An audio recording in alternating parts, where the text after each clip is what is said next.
So to do a calf raise, all you need is a stair. In this instance, I'm using my platform that's slightly elevated off the floor. The staircase works just as well. I place myself near something, so if I'm struggling with balance, I have something I can grab onto, so I'm not fighting for balance while I'm working to build strength. You can do the same thing using a wall, whatever else you might have nearby. So to begin with, you're just going to take your forefeet, place them on the edge of whatever it is that you're working with, your stair, your platform, whatever happens to be. Lengthen up through everything, core engage. We're just going to lower the heels ever so slightly off that level, and then come up onto the toes.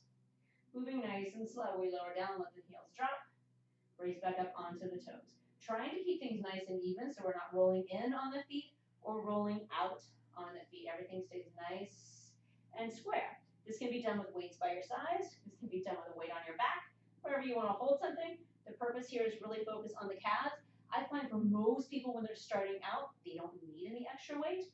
And to be honest, if you move really slowly, really pause at the top, you really don't need to add a whole lot to this.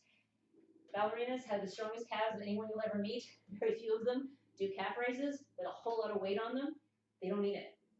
Your body is really impressive. You don't always need to load it up.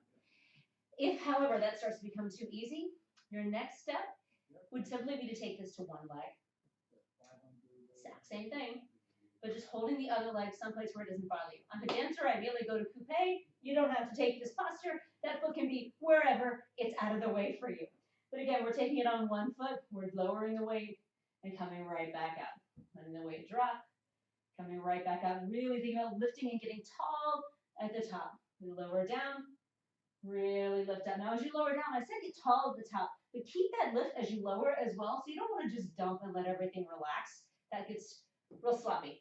Also, you're going to fall off your balance once you do that. So keeping everything nice and lifted even as you lower down. So you come to the top, we lower down, everything still stays nice and lifted.